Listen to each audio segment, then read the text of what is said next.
ওম নমঃ শিবায়। ভারত মাতা শিবশক্তি অবতার সত্য গীতা মুরলি। ওম পিতাশ্রী। সে বাবাকে স্মরণে আছে।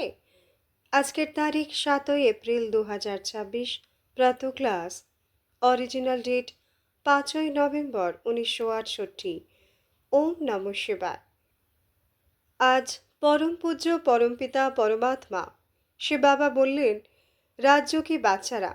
হ্যাঁ বাবা, বাচ্চাদের পুরুষার্থ করানো তো বাবার কর্তব্য। লৌকিক বাবা তো বাচ্চাদের সেবা করে, তারপর সেবা নেয়ও। এই বাবা তো বলেন, আমি আসি তোমাদের জন্য। ড্রামা অনুসারে তোমরা বাচ্চারা জানো যে বাবা আমাদের 21 জন্মের বর্ষা দেন। তাকে তো অবশ্যই স্মরণ করতে হবে, তবেই পাপ খণ্ডন হবে। ওম নমঃ শিবায়। এখন রুহানি যাত্রাকে তো তোমরা বাচ্চারা খুব ভালোভাবে বোঝো। কোনো হট যোগের যাত্রা নয়, এটা হলো স্মরণ। স্মরণের জন্য কোনো কষ্টের কথা নেই। বাবাকে স্মরণ করা, এতে কোনো কষ্টের কথা নেই। এটা ক্লাস, তাই শুধু নিয়ম অনুযায়ী বসতে হয়। তোমরা তো বাচ্চা, বাচ্চাদের পালনা হচ্ছে। কোন পালনা? অবিনাশী জ্ঞান রত্নের খাজানা পাওয়া যাচ্ছে।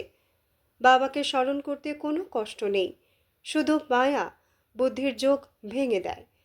বাকি তুমি যেমন করে বসো না কেন, তার সাথে স্মরণের কোনো কানেকশন নেই। অনেক বাচ্চা হঠযোগ করে 3-4 ঘন্টা বসে থাকে, সারা রাতও বসে থাকে। আগে তোমাদের তো ভট্টি ছিল, সে কথা আলাদা ছিল। সেখানে তোমরা কোনো কাজ কারবার তো ছিল না, তাই এটা শেখানো হতো। এখন বাবা বলেন তোমরা গৃহস্থ ব্যবহারে থাকো, কাজ কারবার আদিও করো। যে কোনো কাজকর্ম করতে করতে বাবাকে স্মরণ করতে হবে। এমনও নয় যে এখনই তোমরা নিরন্তর স্মরণ করতে পারবে, না। এই অবস্থায় পৌঁছাতে সময় লাগে।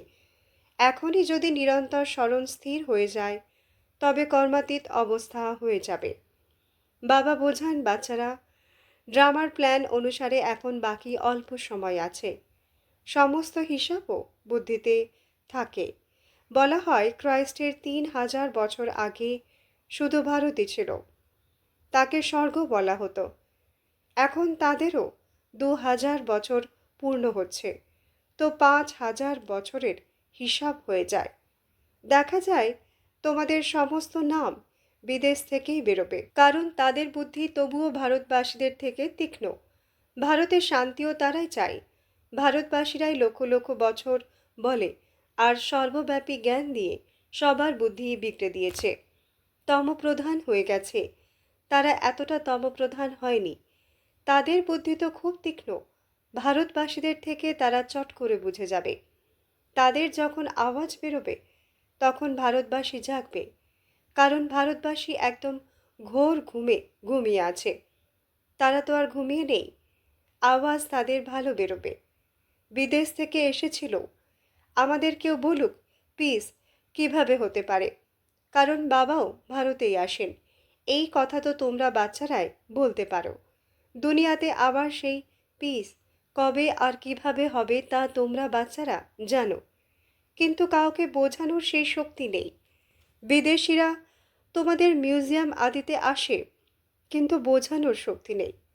বাবা বলেছিলেন তাদের কিভাবে লিখে দেওয়া উচিত, সেটা লিখে আসতে, কিন্তু কেউ লেখেনি। জ্ঞানের পরাকাষ্ঠা তো নেই। কলকাতাতে ভালো সুযোগ পাওয়া গিয়েছিল, কিন্তু কেউই নিয়ম অনুযায়ী বোঝায়নি। তোমরা বাচ্চারা তো জানো যে ঠিকই প্যারাডাইস অথবা হেভেন ছিল। নতুন দুনিয়াতে ভারত প্যারাডাইস ছিল, এটা আর কেউই জানে না। মানুষের বুদ্ধিতে এই কথাই বসে গেছে যে ঈশ্বর সর্বব্যাপী, আর কল্পের আয়ুও লক্ষ লক্ষ বছর বলে দিয়েছে। সবচেয়ে বেশি পাথর বুদ্ধি এই ভারতবাসীরাই হয়েছে। এই গীতা শাস্ত্র আদি সবই হলো ভক্তি মার্গের, তবুও এরা সবাই এমনই হবে। ড্রামাকে জানো, কিন্তু তবুও বাবা তো পুরুষার্থ করান। তোমরা বাচ্চারা জানো বিনাশ তো অবশ্য হতেই হবে। বাবা এসেছেনই নতুন দুনিয়া স্থাপন করতে। তো এটা খুশির কথা, তাই না? যখন কেউ বড় পরীক্ষা পাশ করে তখন ভেতরে খুশি হয় না? আমরা পাশ করে গিয়ে এটা হব, সমস্ত নির্ভর করছে পড়াশোনার ওপর। তোমরা বাচ্চারা জানো ঠিকই, বাবা আমাদের পড়িয়ে এটা বানাচ্ছেন। ঠিকই প্যারাডাইস হেভেন ছিল। মানুষ তো বেচারা একেবারেই বিভ্রান্ত হয়ে আছে। বেহাত বাবার কাছেই যে জ্ঞান আছে তা তোমাদের বাচ্চাদের দিচ্ছেন। বাবারও তোমরা বহিমা করো, তাই না? বাবা নলেজফুল, আবার ব্লিসফুলও। খাজানাও তার ফুল। তোমাদের এত সাহুকার কে বানায় তোমরা জানো। এখানে তোমরা কেন এসেছো? এই বর্ষা পেতে। যদি কারো স্বাস্থ্য ভালো থাকে কিন্তু ধন না থাকে, তবে ধন ছাড়া কি হবে? বৈকুণ্ঠে তোমাদের কাছে অনেক ধন থাকে। এখানে যারা যারা সাহুকার তাদের নেশা থাকে, আমাদের কাছে এত ধন আছে, এই বড় বড় কারখানা আছে, শরীর ছাড়লো খতম। তোমরা তো জানো আমাদের বাবা 21 জন্মের জন্য এত খাজানা দিয়ে দেন। বাবা নিজে তো খাজানার মালিক হন না, তোমাদের বাচ্চাদের মালিক বানান। এটাও তোমরা জানো, বিশ্বের শান্তি তা তো গড ফাদার ছাড়া আর কেউ স্থাপন করতে পারে না। সবার চেয়ে ফার্স্ট ক্লাস চিত্র হলো এই ত্রিমূর্তি গোলার। এই চক্রেই সমস্ত জ্ঞান ভরা আছে, কিন্তু এটাও অনেক বড় হওয়া উচিত। এতে কত নলেজ আছে। তোমাদের এমন কোনো ওয়ান্ডারফুল জিনিস থাকলে তবে তারাও বুঝবে এতে নিশ্চয়ই এমন কোনো রহস্য আছে। চক্র তো এর চেয়ে অনেক বড় বানাতে হবে। বাচ্চারা ছোট খেলনা বানায়, তা বাবার পছন্দ হয় না। বাবা তো বলেন বড় বড় চিত্র লাগাও, যা দূর থেকেই কেউ পড়তে বুঝতে পারে। মানুষ বড় জিনিসের ওপরই অ্যাটেনশন দেবে। এতে ক্লিয়ার করে দেখানো হয়েছে ওই দিকে কলিযুগ, এই দিকে সত্যযুগ। বড় বড় চিত্র হলে মানুষের অ্যাটেনশন টানবে, ট্যুরিস্টরাও দেখবে, তারাও ভালোভাবে বুঝবে। এটাও জানে ক্রাইস্টের 3000 বছর আগে স্বর্গ ছিল। ভারতবাসী তো কিছুই জানে না। 5000 বছরের হিসাব তোমরা ক্লিয়ার করে বোঝাও। তো এটা এত বড় বানানো উচিত যা যে কেউ দূর থেকে দেখতে পারে আর অক্ষরও পড়ে এবং বোঝে যে দুনিয়ার অন্ত তো ঠিকই। বোমাও তৈরি হতে থাকছে, ন্যাচারাল ক্যালামিটিসও হবে। তোমরা বিনাশের নাম শুনলে ভেতরে অনেক খুশি হওয়া উচিত, কিন্তু জ্ঞানই না থাকলে সেই খুশিও হতে পারে না। বাবা বলেন দেহ সব কিছু ছেড়ে নিজেকে আত্মা মনে করো। নিজের আত্মার যোগ আমার অর্থাৎ নিজের বাবার সাথে লাগাও। এটাই হলো মেহনতের কথা। পাবন হয়েই পাবন দুনিয়াতে যেতে হবে। তোমরা বোঝো আমরাই বাদশাহনি, আমরা আবার হারাই। এটা তো খুবই সহজ। উঠতে বসতে ভেতরে জ্ঞান টপকানো উচিত। যেমন বাবার কাছেও জ্ঞান আছে, তাই না? বাবা এসেছেনই পড়িয়ে দেবতা বানাতে। তো বাচ্চাদের এত অথই খুশি থাকা উচিত, তাই না? নিজেকে জিজ্ঞাসা করো, এত অথই খুশি আছে? বাবাকে এতটা স্মরণ করো। চক্রেরও সমস্ত নলেজ বুদ্ধিতে আছে, তো এত খুশি থাকা উচিত, তাই না? বাবা বলেন আমাকে স্মরণ করো আর একদম খুশিতে থাকো।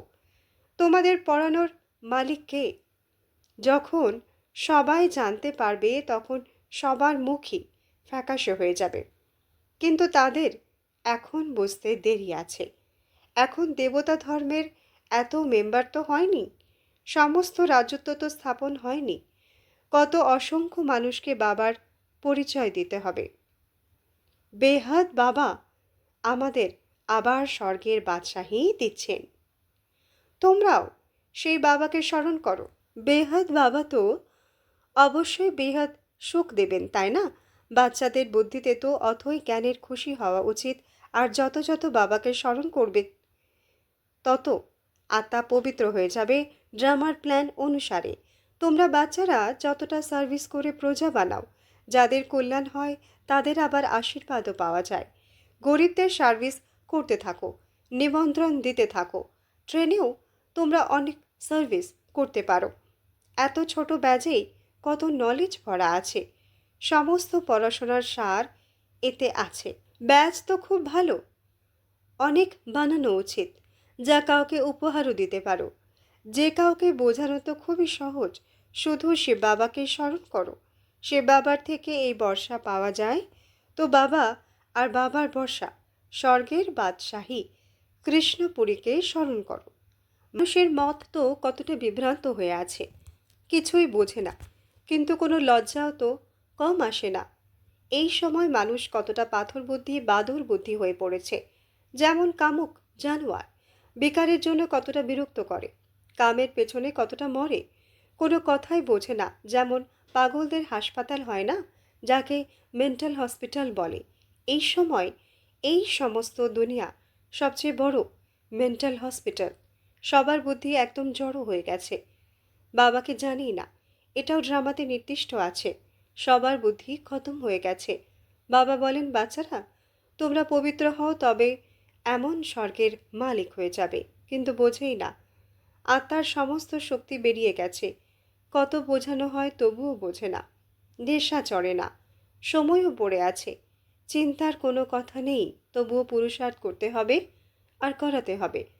পুরুষার্থে ক্লান্ত হওয়া চলবে না, হার্ট ফেলও হওয়া চলবে না। এত মেহনত করে ভাষণ দিলে ভাষণ থেকে একজনও বেরোলো না। না, যে যা শুনেছে তার ছাপ লেগে যায়। শেষে সবাই জাগবে অবশ্যই। তোমাদের বাচ্চাদের অথই মহিমা বেরোতে চলেছে। কিন্তু অ্যাক্টিভিটি দেখলে মনে হয় যেন একদম অবুঝের মতো। কোনো রিগার্ডই নেই, পুরো পরিচয়ই নেই। বুদ্ধি বাইরে ঘুরে বেড়াতে থাকে। বাবাকে স্মরণ করলে তবে সাহায্যও পাওয়া যাবে। বাবাকে স্মরণ করে না, তার মানে তারা পতিত, তোমরা হচ্ছ পাবন। তফাৎ দেখো কতটা। বাবাকে নিজে স্মরণ করে না, তাদের বুদ্ধি নিশ্চয়ই কোথাও না কোথাও ঘুরে বেড়ায়। তো তাদের সাথে অঙ্গের সাথে অঙ্গ মেলা উচিত নয়, কারণ স্মরণে না থাকার কারণে তারা বায়ুমণ্ডলকে খারাপ করে দেয়। পবিত্র আর অপবিত্র একসাথে থাকতে পারে না। তাই বাবা পুরনো সৃষ্টিকে খতম করে দেন। দিন প্রতিদিন নিয়মও করা বেরোতে থাকবে। বাবাকে স্মরণ না করলে তো ফায়দার বদলে আরও লোকসান হয়ে যায়। পবিত্রতার সমস্ত নির্ভরতা স্মরণের ওপর। এক জায়গায় বসারও কথা নেই। এখানে একসাথে বসার চেয়ে তো আলাদা আলাদা পাহাড়ে গিয়ে বসুক তো ভালো। যারা স্মরণ করে না তারা হলো পতিত। তাদের তো সঙ্গই ছেড়ে দেওয়া উচিত। চলন থেকে সব জানা যায়, স্মরণ ছাড়া পাবন তো হতে পারে না। প্রত্যেকের ওপর পাপের বোঝা অনেক আছে জন্ম জন্মান্তরের। তা স্মরণের ছাত্রা ছাড়া কিভাবে নামবে? তো তার মানে তারা পতিতি। বাবা বলেন, আমি তোমাদের বাচ্চাদের জন্য সমস্ত দুনিয়াকে খতম করে দিই। তাদের সঙ্গও ছেড়ে দেওয়া উচিত। কিন্তু এতটাও বুদ্ধি নেই যে কার সাথে সঙ্গ করা উচিত। তোমাদের ভালোবাসা পাবনের সাথে হওয়া উচিত। এই বুদ্ধিও চাই, তাই না? সুইট বাবা আর সুইট রাজধানীর সাথে যোগ হোক, আর কারো স্মরণ না থাকে। এত সব ত্যাগ করা কোনো মাসির বাড়ি নয়। বাবার তো বাচ্চাদের ওপর অথই ভালোবাসা আছে। বাচ্চারা পাবন হয়ে যাও, তবে তোমরা পাবন দুনিয়ার মালিক হয়ে যাবে। আমি তোমাদের জন্য পাবন দুনিয়া স্থাপন করছি। এই পতিত দুনিয়াকে একেবারে খতম করে দিই। এই পতিত দুনিয়াতে তোমাদের প্রতিটি জিনিস দুঃখই দেয়, আয়ুও কমতে থাকে। একে বলা হয় ওয়ার্থ নট এ পেনি। কড়ি আর হীরের মধ্যে তফাতও তো হয়, তাই না? তো তোমাদের বাচ্চাদের কতটা খুশি হওয়া উচিত। গাওয়াও হয় সত্য, তো বসে নাচো। তোমরা সত্য চোখে খুশিতে ডান্স করো। এখানকার কোনো বস্তুর সাথে মন লাগানো চলবে না। এগুলোকে তো দেখতে দেখতেও না দেখার মতো থাকতে হবে। কিন্তু সেই হিম্মত অবস্থা চায়। এটা তো নিশ্চয়তা আছে এই পুরানো দুনিয়া থাকবেই না। চোখ খোলা এমন থাকে যেন বন্ধ আছে। এত খুশির পারদ চড়ে থাকা উচিত। আমরা নিজের রাজধানীতে যাব। ভক্তি মার্গেও ভক্তি করতে করতে বুদ্ধি অন্য দিকে চলে যেত, তো নিজেকে চড় মারত। এখন বাবাকে স্মরণ করা না গেলে কি করা উচিত? চুনরি পরা উচিত। যদি আমরা শিব বাবাকে স্মরণ করি তবে বিশ্বের বাদশাহী পাব। হটযোগ করেও বসা চলবে না। খেতে পান করতে কাজ করতে বাবাকে স্মরণ করো। এটাও জানো রাজধানী স্থাপন হচ্ছে। বাবা কি আর বলবেন যে দাস দাসী হও? বাবা তো বলবেন পুরুষার্থ করে পাবন হও। বাবা পাবন হওয়ার পুরুষার্থ করান। তোমরা আবার পতিত হও, কত মিথ্যে পাপ করো। সর্বদা শিব বাবাকে স্মরণ করতে থাকো, তবে সমস্ত পাপ ভস্ম হয়ে যাবে। এটা বাবার যজ্ঞ, তাই না? অনেক বড় যজ্ঞ। তারা যজ্ঞর আছে, লক্ষ লক্ষ টাকা খরচ করে। এখানে তো তোমরা জানো, সমস্ত দুনিয়া এতে সোয়াহা হতে থাকে। ভারতের বুদ্ধি উড়ে যাওয়ার খাতায়, একেবারেই পাথর বুদ্ধি।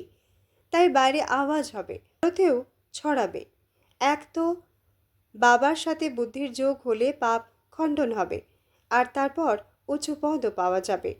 বাবার তো কর্তব্য বাচ্চাদের পুরুষার্থ করানো। লৌকিক বাবা তো বাচ্চাদের সেবা করে, তারপর সেবা নেয়ও। এই বাবা তো বলেন তোমরা সুখী হও, তাই না? আমার সুখী হওয়ার নেই। আমি আসি তোমাদের জন্য। ড্রামা অনুসারে তোমরা বাচ্চারা জানো, আমাদের 21 জন্মের বর্ষা বাবা দেন। তাকে তো অবশ্যই স্মরণ করতে হবে, তবেই পাপ খণ্ডন হবে। বাকি জল দিয়ে কি আর পাপ খণ্ডন হবে? জল তো যেখানে সেখানে আছে। বিদেশেও নদী আছে, তো কি এখানকার নদী পাবন বানানোর মতো? বিদেশের নদী কি পাবন বানানোর মতো নয়।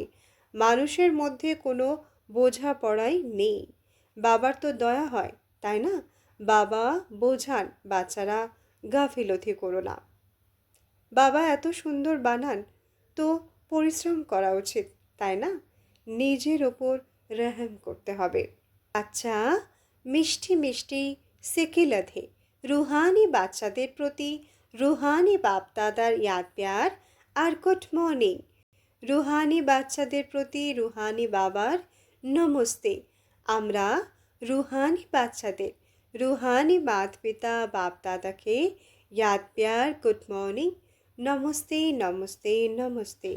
ধন্যবাদ বাবা, ধন্যবাদ। আজকের সদ্গুরু বাবার বরদান, স্বপরিবর্তক ভব।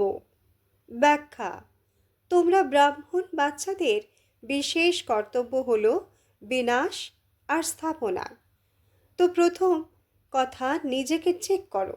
নিজের প্রতি বিনাশ আর স্থাপনার কর্তব্য, অর্থাৎ পাস্ট, পুরনো হিসাব নিকাশ, স্বভাব সংস্কার কতটা বিনাশ করেছ, আর নতুন সংস্কার স্বভাব অর্থাৎ বাবার সমান স্বভাব সংস্কারের স্থাপনা কতটা করেছ। সম্পূর্ণ বিনাশ করেছ নাকি অর্ধেক করেছ? যতটা পুরনো বিনাশ করেছ, ততটা নতুন সংস্কার বা স্বভাব ধারণ হবে। তো চেক করো কোন গতিতে এই কাজ করছো। আচ্ছা, ওম নমঃ শিবায়।